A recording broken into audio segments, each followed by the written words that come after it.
Melanjutkan bahasan kita tentang ada dua uzur untuk sholat. Maksudnya dia tidak melakukan sholat pada waktunya, tidak dosa. Cuman ada dua sabab. Pertama an-naumu, ketiduran. Yang kedua an-nisyanu, kelupaan atau lupa ya. Pembahasan tidur sudah ya. Jadi kalau seseorang sudah masuk waktu kemudian dia tidur dan dia yakin nggak bakal bangun, maka tidurnya haram. Dan ternyata dia bangun di luar waktu, maka tidurnya haram. Kemudian dia mengqadha salatnya juga karena dosa haram. Karena mengeluarkan salat dari waktunya. Wajib qadha, tetap wajib. Oh, saya ketinggalan sholat dulu waktu SMP setahun nggak sholat. Ya wajib qadha kali 365 kali 5 waktu. Karena dikatakan satu sholat satu pintu neraka. Ya, tahanin aja tuh. Jadi wajib diqadha.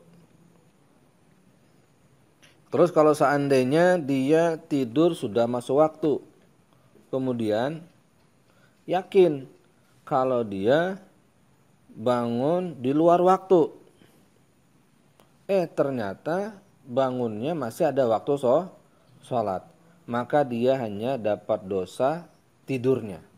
Ya. Dapat dosa tidurnya.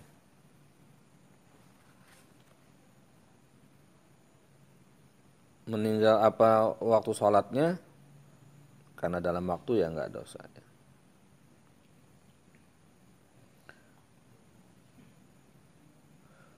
Wa ammal ismu alladhi hasala bisababin naum fala yartafi'u illa bil istighfar.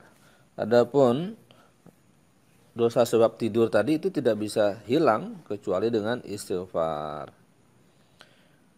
Lain halnya apabila dia yakin bahwasanya dia pasti bakal bangun sebelum waktu habis. Masih dalam kasus dia tidur sudah masuk waktu, udah habis azan tidur. Tapi dia yakin bakal bangun masih ada waktu buat sholat. Ternyata waktunya habis. Dia belum sempat sholat. Dapat dosakah dia tidurnya? Fala itsma alaih. Maka tidak berdosa tidurnya. Tapi ini urusannya sama Allah ya. Tahu. Kalau udah kebiasaan saya kalau udah tidur pasti kelewatan nih. Cuman yakin aja dah, yakin. Insya Allah saya dalam waktu, masih ada waktunya saya bangun. Nggak bisa dipercaya sangkaan seperti itu. Kecuali dia betul-betul sudah mempersiapkan diri. Kenapa dia menyangka bakal bangun? Karena alarmnya ada 5 handphone dipasang. Kemudian ada teman-temannya yang dimintakan buat bangunin. Ternyata teman-temannya pada kelupaan, handphonenya lowbat. Akhirnya habislah waktunya, keluar dalam daerah sholat, maka dia tidak berdosa. Tapi orang yang begitu tidurnya bagaimana hukumnya? Yukrahu. Hukumnya makruh, nggak disukain.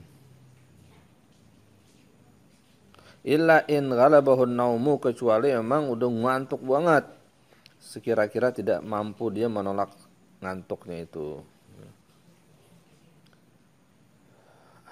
Tapi apabila dia meyakini nggak bakal bisa bangun, artinya baina-baina, bangun kagak, bangun kali tidur seperti itu sudah masuk waktu, hukumnya haram.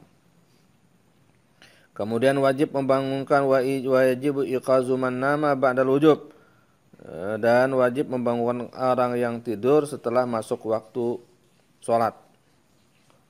Jadi dia tidur setelah masuk waktu sholat, maka kalau kita tahu bangunkannya hukumnya wajib. Sedangkan orang yang wayusannu iqazu man nama, sedangkan membangunkan orang yang tidur sebelum masuk waktu hukumnya sunnah. Jadi kalau bangunin kawan mau sholat subuh itu sunnah.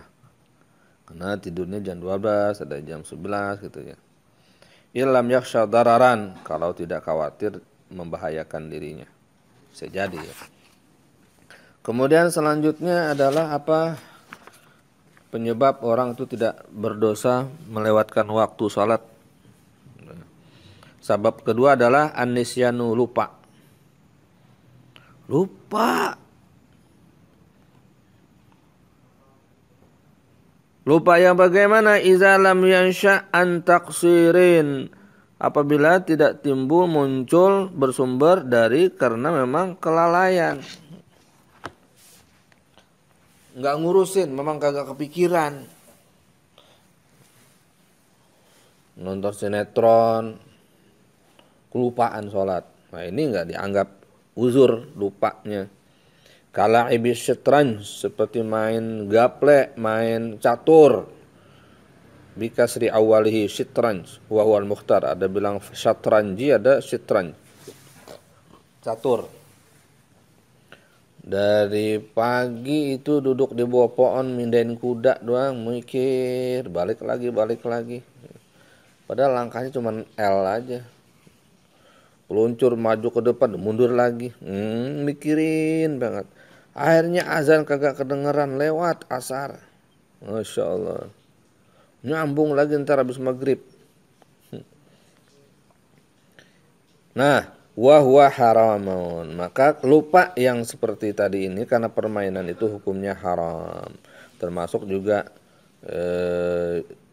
handphone, nonton macam-macam, akhirnya kelupaan sholat. Ini lupa yang tidak ditolerir.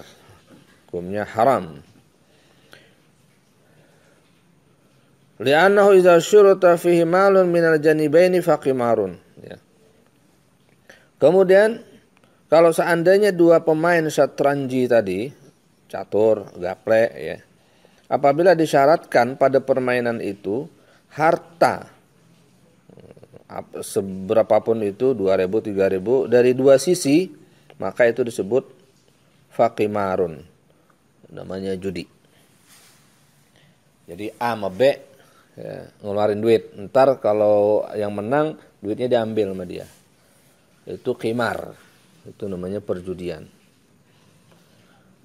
Enggak cuman catur, gaple juga. Ya. Kemudian apalagi main badminton, main bola. Yang kedua-duanya ngeluarin duit, ntar yang menang ngeraup semuanya, judi namanya. Sekalipun marilah kita buka pertandingan ini dengan Bismillahirrahmanirrahim. Di Fatihah ada doa macam-macam, tahlilan dulu situ, goyang itu panggung. Ternyata perjudian menjanjikan. Au min ahadihima, atau uang itu hanya dari satu pihak saja, fa musabaqatun, maka namanya musabaqah.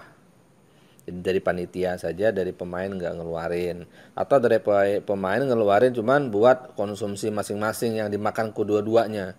Kalau yang tadi kan ngeluarin duit untuk dimenangkan.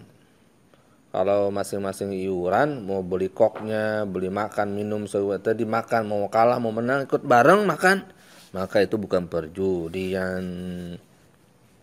Ala ghairi alatil qital, bukan dengan alat peperangan. Fa fa'iluha muta'atil li 'aqdin fasidin. Orang yang melakukannya berarti dia melakukan akad yang rusak.